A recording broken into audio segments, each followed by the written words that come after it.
បាទសួស្តីបងប្អូនអរគ្នាបាទនេះគឺវីដេអូទី3ហើយដែលខ្ញុំបានធ្វើវីដេអូតាក់ទងនឹងភូមិលំហែនៅខាងមុខរោងចក្រ K Cement យើងណានៅជាប់នឹងបឹងរបស់ក្រុមហ៊ុន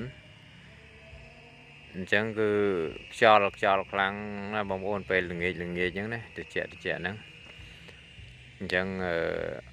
បងប្អូនអាចធ្វើដំណើរមកបានណាតាមផ្លូវហ្នឹងគឺយើងអាចជិះម៉ូតូឬក៏ឡានអីមកបានណាងាយអីហើយនៅកន្លែងក្បែរបឹងនោះគឺយើងមានអង្រឹងដែរយើងមានអង្រឹង3 4ដែរមកអង្គុយលេង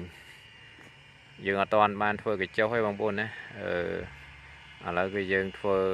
ម្ដងតិចសិនណាឥឡូវយើងអាចមកកំសាន្តលេងសប្បាយទាំងអស់គ្នាបានណាហ្នឹងហើយអរគុណទាំងអស់គ្នាណាបងប្អូនដែលគាំទ្រនៅវីដេអូក៏ដូចជាភូមិលំហែរបស់